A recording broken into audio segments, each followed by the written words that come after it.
Hari ini kita mau bicara tentang siap sedia. Sama-sama bilang saya harus siap sedia.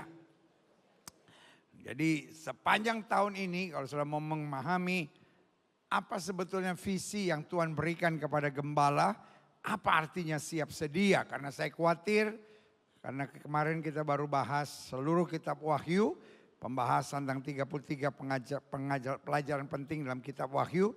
Saya khawatir ada saudara yang salah nangkep, lalu mulai bikin isu. Gilbert bilang kayaknya Tuhan Yesus datang 2026. Ah ini parah saudara-saudara. Karena selalu saya bilang semakin kita memahami kitab Wahyu, semakin kita nggak tertarik untuk berspekulasi kapan Yesus datang. Tetapi makin dalam kita mempelajari kitab Wahyu, kita makin yakin kapanpun Yesus datang saya harus siap. Amin. Klik. Ini kita mau belajar hari ini. Buka Alkitab kita sama-sama. 2 Timotius 4 ayat 1 sampai 8. Di hadapan Allah dan Kristus Yesus akan menghakimi orang yang hidup dan yang mati. Aku berpesan dengan sungguh-sungguh kepadamu demi pernyataannya dan demi kerajaannya. Beritakanlah firman. Sama-sama bilang sama saya harus jadi berkat. Beritakan firman di sini bukan kita harus khotbahin semua orang. Tapi orang bisa melihat Kristus dalam hidup kita. Yang setuju katakan yeah. Dikatakan siap sedialah. Sama-sama bilang saya harus siap sedia. Baik atau tidak baik waktunya. Artinya kita lagi nyaman atau kita lagi tertekan sekalipun. Orang percaya harus siap sedia. Amin. Nyatakan apa yang salah. Tegurlah dan nasihatilah dengan segala kesabaran dan apa? Pengajaran. Ayat yang ketiga. Yes. Karena akan datang waktunya. Orang tidak dapat lagi menerima apa? Ajaran sehat. Nah saya khawatir inilah hari-hari ini. Orang sedang gak mau lagi menerima ajaran yang sehat. Mereka akan mengumpulkan guru-guru menurut kehendaknya untuk memuaskan apa? Keinginan telinganya. Makin orang bicara anti merokok, anti LGBT, anti perceraian, makin gak disukai orang. Dianggap terlalu legalistik gitu. Yesus kan terima semua orang, Yesus kan gak lihat penampilan, Yesus kan lihat hati. Jadi saudaraku yang kasih dalam Tuhan, ada banyak hamba Tuhan gak berani bicara kebenaran. Karena kalau dia mulai bicara bahwa hidup Kristen, hidup yang berkemenangan, asal kita tidak miring ke kiri maupun miring ke kanan, itu teologi kemakmuran gitu ya kan.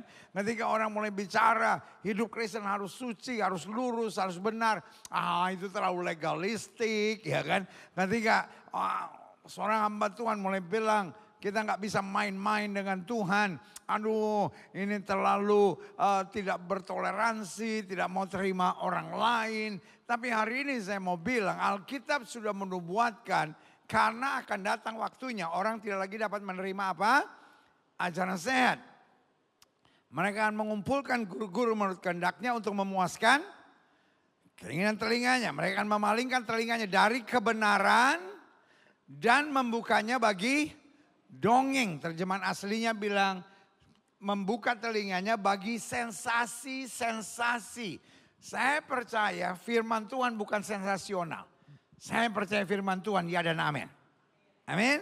Lanjut ya ayat yang kelima. Tetapi kuasailah dirimu dalam segala hal. Sama-sama bilang saya harus menguasai diri dalam segala hal. Dengar, sabarlah menderita. Berarti hidup Kristen harus lewati penderitaan. Tapi saya sabar, jangan mengeluh, jangan bersungut. Lakukanlah apa? Pekerjaan pemberita Injil dan tunaikanlah tugas pelayananmu. Sama-sama bilang sama saya harus lakukan pekerjaan pemberita Injil. Kurang mantap, sama-sama bilang sama saya harus melakukan pekerjaan pemberita Injil. Sama-sama bilang saya harus tunaikan tugas pelayanan saya. Paulus bilang, aku bukan hanya nasihatin kamu tapi mengenai diriku. Darahku sudah mulai dicurahkan sebagai persembahan. Dan saat kematianku sudah dekat. Ayat 7. Aku telah mengakhiri pertandingan yang baik.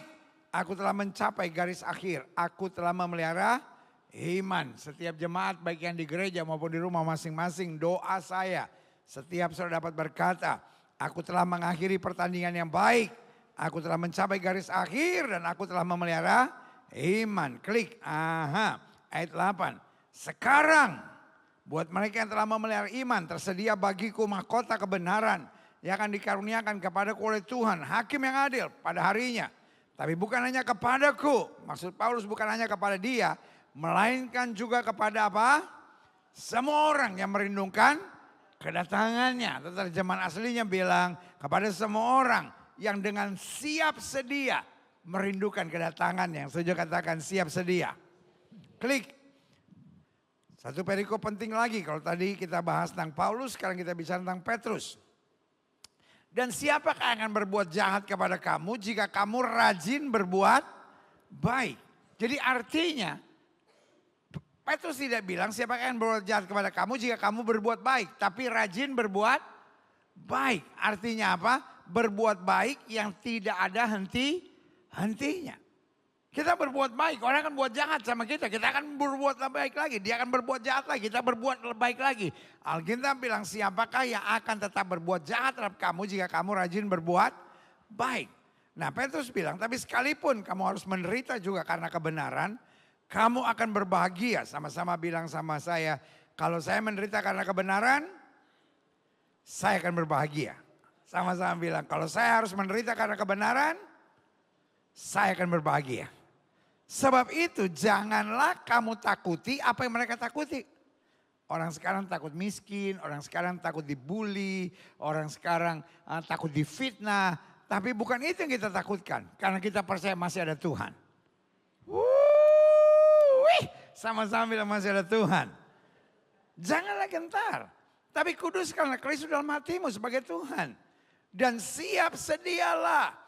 Petrus inti pesannya sama-sama bilang sama saya harus siap sedia. Pada segala waktu untuk memberi pertanggung jawab pada tiap-tiap orang yang meminta pertanggung jawab. Dan dari kamu tentang pengharapan yang ada pada kamu. Tapi haruslah dengan apa? Lemah lembut dan hormat. Artinya kita bukan khotbahin orang, tetapi kita jadi saksi Tuhan. Sama-sama bilang saya harus jadi saksi Tuhan. Ayat 16. Dan dengan hati nurani yang murni. Supaya mereka memfitnah kamu karena hidupmu yang saleh dalam Kristus. Dari sini kita bisa lihat Petrus sudah bisa punya pandangan nubuatan jauh ke depan. Akan ada masanya orang yang hidup saleh dalam Kristus akan mengalami fitnah. Coba gini. Saudara bisa bayangin gak? Petrus ngomong ini mungkin tahun-tahun 30, tahun-tahun 40, saudara-saudara. Tapi Petrus sudah dapat penyingkapan rahasia akhir zaman. Akan ada masanya. Orang hidup suci diketawain orang. Lu norak banget sih. Masa zaman sekarang gak mau ke diskotik? Masa zaman sekarang gak mau minum alkohol? Masa zaman sekarang gak nge-vape, gak ngerokok? Masa zaman sekarang pacaran gak raba sana, raba sini, pencet sana, pencet sini, colok sana, colok sini. Lu pikir kabel telepon atau apa? Lihat, saudara gue yang kasih dalam Tuhan. Jadi Alkitab udah bilang, akan ada masanya orang yang hidup saleh dalam Kristus akan difitnah. Tetapi ayat ini udah bilang, supaya mereka memfitnah kamu karena hidupmu yang saleh dalam Kristus menjadi malu. Orang boleh merendahkan kita tapi mereka akan dipermalukan Tuhan. Sama-sama bilang saya tetap hidup lurus. Sama-sama bilang saya mau tetap hidup lurus. Mereka akan dipermalukan Tuhan. Berikan tepuk tangan yang meriah buat Tuhan. Ayat 17 kita baca sama-sama. 1, 2, 3. Sebab lebih baik menderita karena berbuat baik jika hal itu dikehendaki Allah daripada menderita karena berbuat jahat. Kalau kita nggak disukai orang karena sombongnya kita, karena jahatnya mulut kita, karena kebiasaannya kita menghakimi, kita harus bertobat. Kalau kita nggak disukai orang karena kita pelit, ya kita harus bertobat. Tapi kalau kita nggak disukai orang karena iman kita maju terus. Ada masanya Tuhan membuat pembelaan dalam hidup kita. Yang setuju katakan saya dibela Tuhan. Klik. Nah, saya simpulkan begini. Setiap orang percaya mau mengalami kemuliaan Tuhan. Harus, sama-sama bilang sama saya, wajib Wajib memiliki mental yang apa? Siap sedia. Nah pertanyaan saya, siap sedia dalam hal apa? Klik. Lihat 2 Tawari 29 ayat 11. Anak-anakku, sekarang janganlah kamu lengah. Karena kamu telah dipilih Tuhan. Sama-sama bilang saya dipilih Tuhan. Untuk berdiri di hadapannya, untuk melayani dia. Untuk menyelenggarakan kebaktian, membakar korban baginya. Artinya kita semua dipilih Tuhan, dipersiapkan Tuhan untuk menjadi saksinya. Dan Alkitab bilang jangan kamu lengah. Jangan kamu ceroboh. Jangan kamu tertipu. Karena iblis akan coba apa saja tujuannya supaya kita tidak siap sedia. Tidak siap sedia. Makanya Alkitab bilang berjaga dan berdoalah supaya kamu jangan jatuh dalam pencobaan. Roh memang penurut tapi daging lemah. Kalau bicara cinta Yesus, saya percaya saudara cinta Yesus. Walaupun gak ada yang bilang amin, saya yakin. Kalau bicara cinta Yesus, saya yakin saudara cinta Yesus. Lumayan. Kalau bicara cinta Yesus, saya yakin saudara cinta Yesus. Yang cinta Yesus angkat tangan kanan bilang saya cinta Yesus. Amin. Tetapi yang saya persoalkan sekarang jangan kita lengah. Kapan kita bisa lengah? Waktu kita jenuh. Waktu kita bosan, waktu kita capek, waktu kita tersinggung. Waktu doa kita nggak dijawab. Waktu badai menerpa hidup kita. Kita bisa lengah, tapi Alkitab bilang jangan beri kesempatan kepada iblis. Makanya dalam segala hal kita harus siap sedia. Pertanyaan saya, kita harus siap sedia dalam hal apa? Klik. Nah saya catat di sini, kita harus siap sedia. 1, menghadapi serangan iblis kapan saja. Lawan musuh iblis sama seperti singa berkeliling mencari orang dapat ditelannya. Bilang sama sebelah saudara. Iblis gila tuh. Selagi senang iblis bisa serang saudara enggak? Rumah tangga saudara lagi bahagia iblis bisa serang enggak? Saudara lagi dekat sama Tuhan terlibat pelayanan bisa diserang iblis enggak? Ketika doa-doa saudara lagi dijawab bisa diserang iblis enggak? Tapi saya mau bilang roh di dalam kita lebih besar dari roh di alam dunia ini. Jadi kita harus waspada. Kapan kita tahu iblis menyerang? Waktu hati kita mulai gak nyaman, hati kita pengen bales. Waktu kita mulai gak bisa bersyukur. Makanya Billy Graham pernah bilang begini, when you can't pray, pray. Waktu kamu gak bisa berdoa, berdoalah. When you can't worship him, worship him. Jadi kita harus bekerja sebaliknya. Sama-sama bilang sama saya sebaliknya. Waktu hati kita lagi gak nyaman, bersyukurlah. Waktu hati kita lagi berkata, kenapa Tuhan tinggalkan saya? Bersoraklah dan bilang, terima kasih Tuhan saya baik. Bahwasanya itu selama-lamanya kasih setianya. Mereka tepuk tangan, dia meriah buat Tuhan. Yang kedua, kita harus siap sedia dalam hal apa? Kita harus siap sedia diperintahkan Tuhan kemana saja dan melakukan apa saja. Hidup ini bukan hanya soal yang senang. Amin. Tapi hidup ini selalu saya bilang soal sama siapa kita berjalan. Kita jangan pikirkan di mana kita berjalan, apa yang sedang kita jalani. Musa bilang kalau engkau tidak menyertai aku tidak akan berangkat. Artinya selama engkau menyertai aku melalui jalan Filistin sekalipun, melalui jalan orang Amori sekalipun, aku aman karena engkau yang menjaga aku, katakan amin. Sama-sama bilang saya siap. Kalau Tuhan perintahkan kemana saja. Dan melakukan apa saja. Cuman sekedar mengampuni orang yang bersalah. Cuman sekedar melupakan apa yang ada di belakang kita. Saya percaya kita siap. Amin. Yang ketiga. Kita harus siap sedia dalam apa? Direndahkan, disakiti, dilukai, dicurangi, difitnah. Dikhianati, diperlakukan secara tidak adil. Karena memang this world is not our home. Sama-sama bilang sama saya, dunia bukan rumah saya. Karena Alkitab bilang, kalau kamu berasal dari dunia ini, tentu dunia mencintai kamu. Tapi karena kamu bukan berasal dari dunia ini, dunia akan membenci kamu. Tapi kuatkan hatimu. Sebab aku telah mengalahkan dunia. Firman Tuhan bilang dunia sedang lenyap dengan segala keinginannya. Tapi orang yang melakukan kehendak Allah tetap hidup sampai selama-lamanya. Mereka tepuk tangan dan menerima Tuhan. Yang keempat, kita harus siap sedia dalam apa? Menyatakan kemuliaan Kristus menjadi saksi Tuhan. Tidak perlu tahu dalam situasi hati yang bagaimanapun.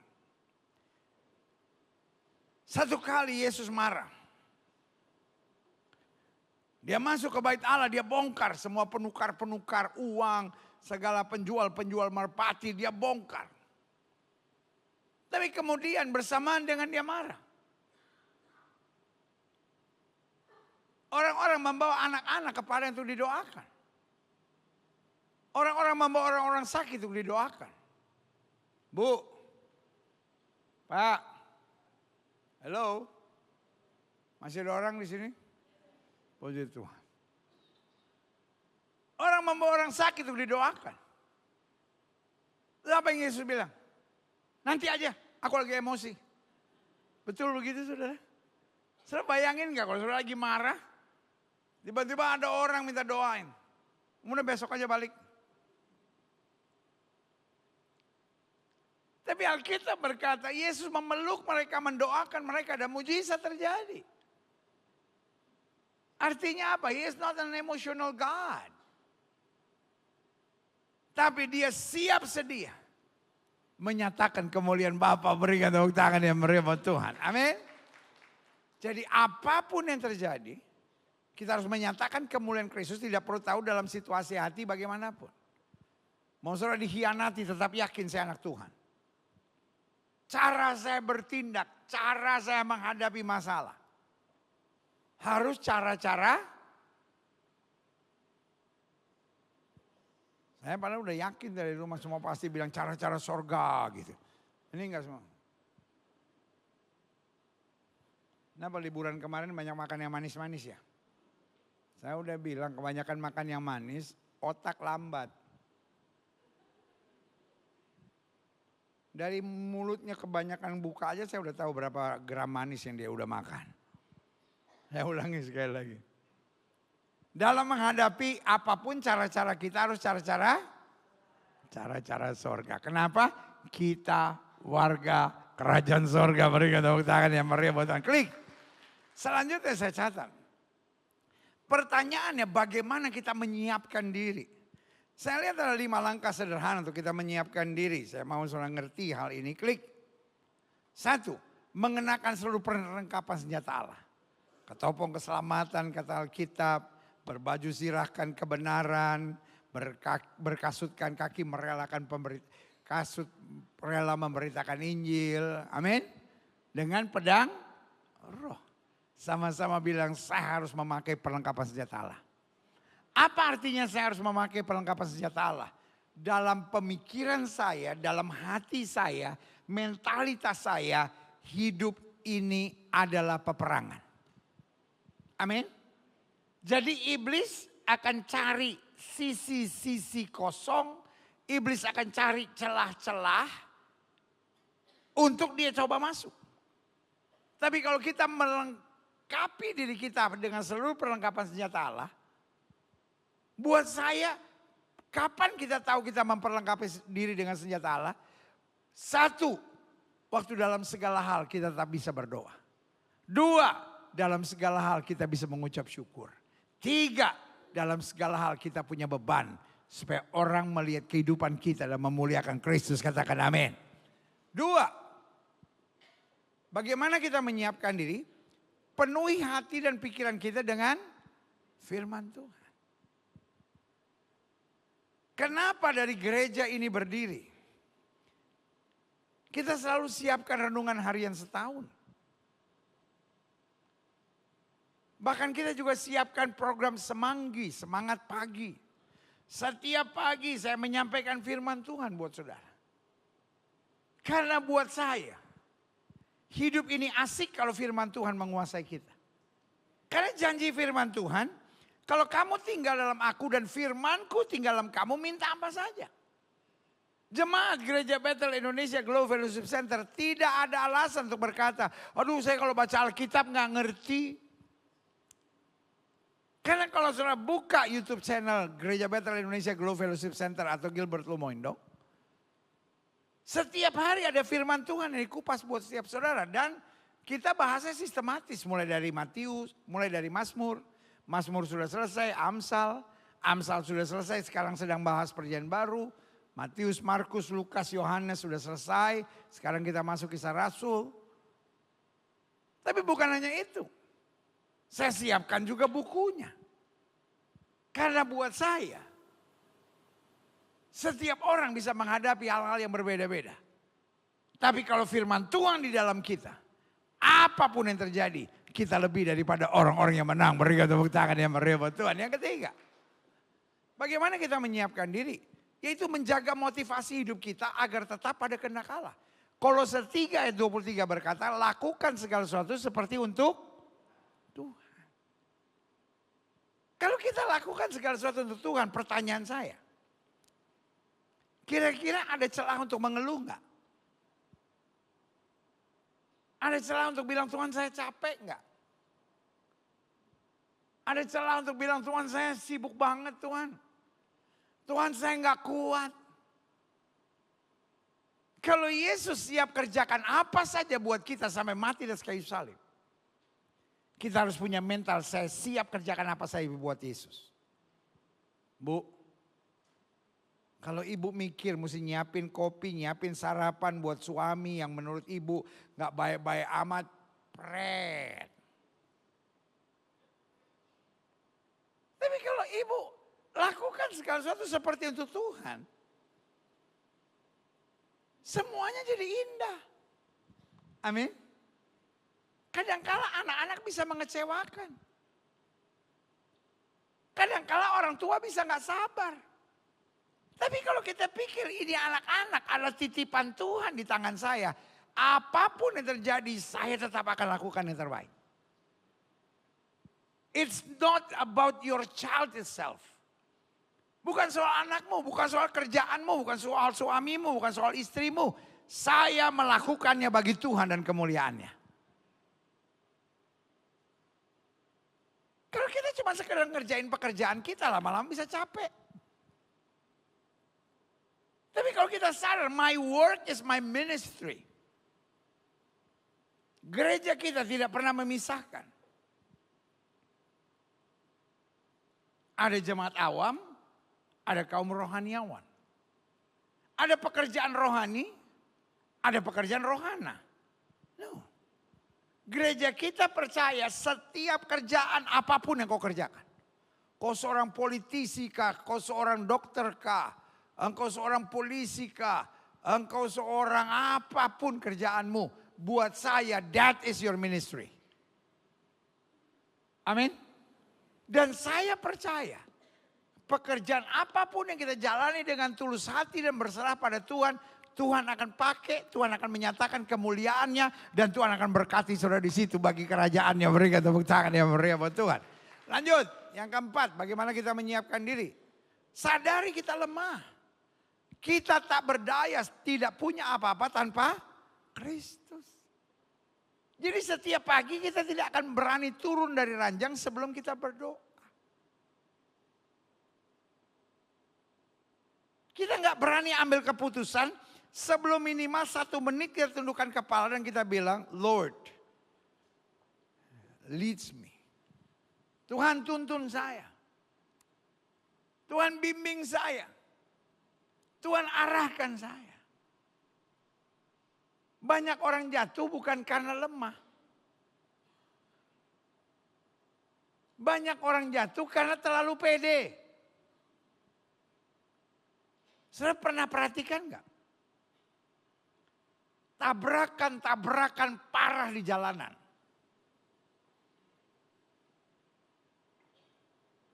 Yang korbannya di atas 5 orang. Biasanya terjadinya oleh siapa? Yang baru belajar atau yang sudah kuasai kendaraan? Yang baru belajar bisa tabrakan nggak? Bisa, tapi paling-paling nabrak tiang listrik, nyenggol tukang bakso, Nyenggol tukang ketoprak, begitu-begitu aja. Masuk got, gitu-gitu aja. Tapi tabrakan-tabrakan di jalan tol. Yang korbannya di atas 5 orang. Rata-rata dikerjakan oleh orang-orang yang apa? Sudah kuasai kendaraan itu puluhan tahun. Karena orang kalau baru belajar, ngantuk, wih langsung nepi. Oh gue ngantuk nih, lu bawa aja lah. Tapi kalau orang udah over pede,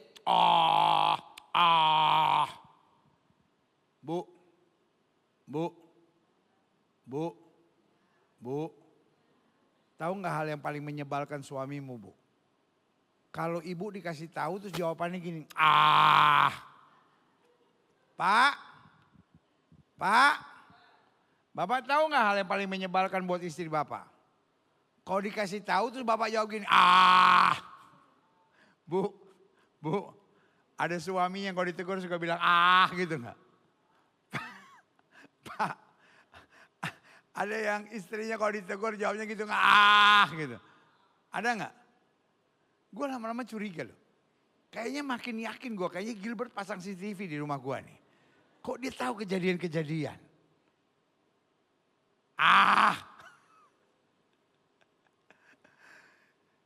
Kalau kita sadar kita nggak bisa apa-apa tanpa Kristus, kita akan selalu siap sedia.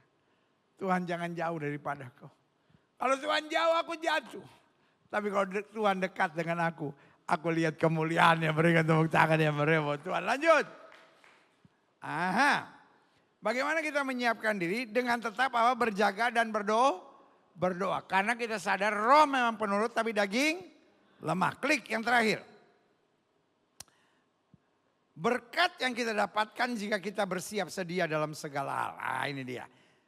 Kadang-kala kita pikir ternyata nggak gampang juga bersiap sedia. Sengaja minggu ini saya membahas hal yang paling prinsip sepanjang tahun ini. Karena tahun ini kita beri nama The Year of Readiness. Saya mau sudah siap dalam segala hal. Nah, nggak gampang memang. Tetapi berkat apa yang tersedia? Yang pertama saya pelajari. Kalau kita siap sedia dalam segala hal. Maka kita akan mengalami kepekaan. Akan mana yang Tuhan sedang bekerja. Mana yang adalah serangan iblis. Karena iblis bisa menyamar sebagai malaikat terang. Jadi waktu kita siap sedia. Kita akan diberikan kepekaan. Kadang-kala kita harus lewati masa yang sukar. Tapi Tuhan bilang tenang, aku berserta dengan engkau. Ini yang memang aku izinkan terjadi dalam hidupmu. Amin. Karena selalu saya bilang, ada 3 tingkatan. Yang pertama, sesuatu yang terjadi karena kehendak Tuhan. Sesuatu yang terjadi karena apa saudara?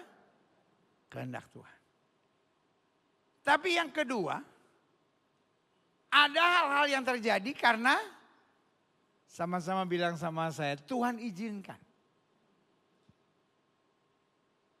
Sakit kehendak Tuhan enggak? Halo? Sakit kehendak Tuhan enggak? Oh masih belum yakin ya? Saudara pindahan dari gereja mana sih? Sakit kehendak Tuhan bukan? Bukan!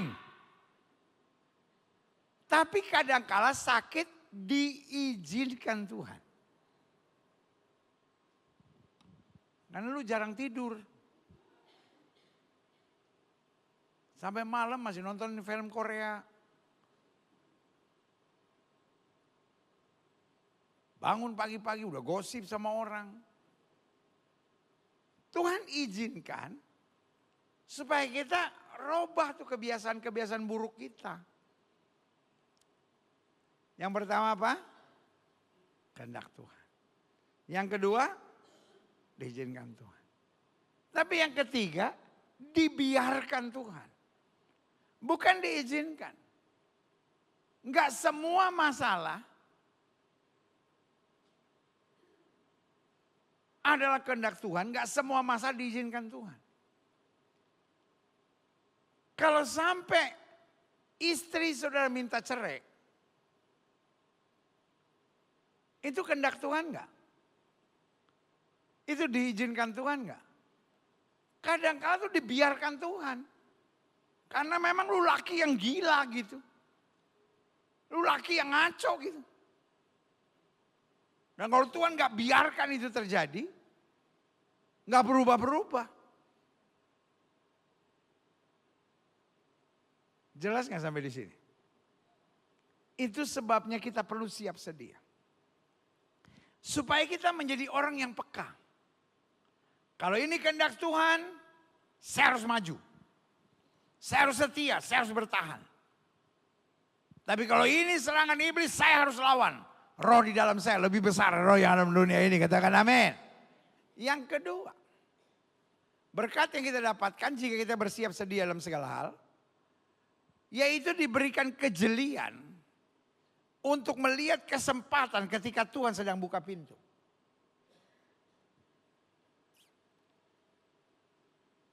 Alkitab berkata, kamu akan binasa karena kamu tidak sadar kapan Allah melawat engkau.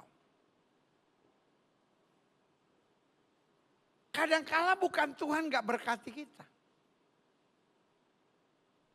Kita punya konsep yang salah. Kalau Tuhan berkati saya, semua Tuhan yang kerjakan. Ada banyak ibu-ibu bermasalah sama suaminya karena doanya salah.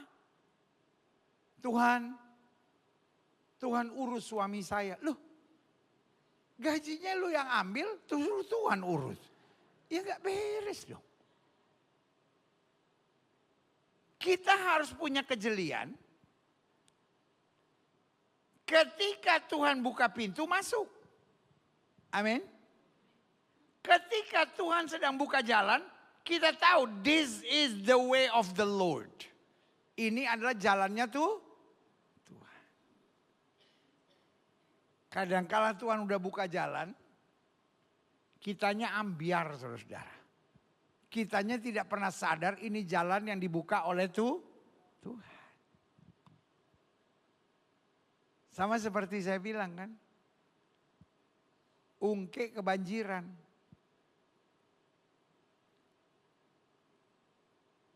Lalu datang kapal penolong. Perahu karet. Pak Ungke. Kami dari Badan Pertolongan Banjir mau tolong Pak Ungke. Dia bilang gak usah, Tuhan nanti yang tolong saya. Oke. Banjir naik lagi, Ungke tinggal di lantai 2. Datang lagi. Pak Ungke, kami dari Badan Pertolongan Banjir, Penyelamatan Manusia. Mau tolong Bapak? Gak perlu, Tuhan pasti tolong. Banjir naik lagi. Dia tinggal di atap. Pak Ungke, kami dari Badan Pertolongan Banjir. Datang, ini yang terakhir untuk menolong Pak Ungke. Dia bilang gak perlu, Tuhan pasti tolong. Akhirnya kelelep banti dia banjir. Dia sampai surga, dia marah-marah sama Tuhan. Dia bilang, Tuhan saya beriman, kenapa Tuhan gak buka jalan? Ditempelin sama malaikat, bego lu. 3 kali aku kirim pertolongan, tapi engkau tidak sadar. Dalam hidup ini saya mengerti. Tidak semua pertolongan pasti pertolongan Tuhan. Siapa yang setuju sama saya? Yang setuju bilang tidak semua pertolongan pasti pertolongan Tuhan. Jangan bisik-bisikan gitu. Sama-sama bilang sama saya, tidak semua pertolongan pasti pertolongan Tuhan. Karena itu kita perlu punya kejelian. Tidak semua pintu yang terbuka pasti pintu Tuhan. Setuju gak saudara? Karena iblis pun menyamar sebagai malaikat terang. Tapi kalau kita siap sedia, roh kita diberikan kejelian. Untuk kita masuk hanya ada di jalan Tuhan saja. Berikan tepuk tangan ya. Yang ketiga. Apa berkat yang kita dapatkan jika kita bersiap sedia dalam segala hal? Kita mendapatkan kekuatan dalam masa-masa sukar dan apa? Menyakitkan. Makanya Alkitab bilang Tuhan akan memberitahu segala sesuatu sebelum itu terjadi. Makanya Alkitab bilang, aku cakap menanggung segala perkara di dalam Kristus yang memberi kekuatan kepadaku. Berikan tepuk tangan. Yang terakhir, saya undang pemain musik maju ke depan. Berkat yang kita dapatkan jika kita bersiap sedia dalam segala hal, ada hikmat, ada kebijaksanaan dalam situasi-situasi yang serba salah dalam kehidupan, bahkan dalam pelayanan. Dari dasar hati saya yang terdalam perlu saya ulangi sekali lagi. I love you all. Sebagai gembala saya cinta sama saudara. Dan saya harus jujur akui. 2026 tidak semudah tahun-tahun sebelumnya. Kalau saudara bilang, wah 2025 agak sukar buat saya. Saya cuma mau bilang, it might be 2026 akan lebih sukar saudara hadapi. Tapi bukan berarti tahun ini akan menjadi tahun yang berat. Buat saya tahun ini akan menjadi tahun yang asik. Saya yakin betul waktu Tuhan bicara, this is the year to get ready. Ini tahun untuk kita siap sedia dalam segala hal. Maka saya yakin anak-anak Tuhan yang ready, anak-anak Tuhan yang siap sedia akan mengalami kuasa Tuhan yang dahsyat. Karena 4 hal ini yang saya rindukan. 1, setiap saudara punya kepekaan. Yang kedua, setiap saudara punya kejelian. Yang ketiga, setiap saudara punya kekuatan. Dan yang keempat, setiap saudara punya hikmat dan kebijaksanaan. Jika itu engkau dapatkan, apapun di depanmu, ujung-ujungnya kekuatan, kemenangan, kemuliaan Tuhan sediakan. Berikan tepuk tangan yang meriah buat Tuhan.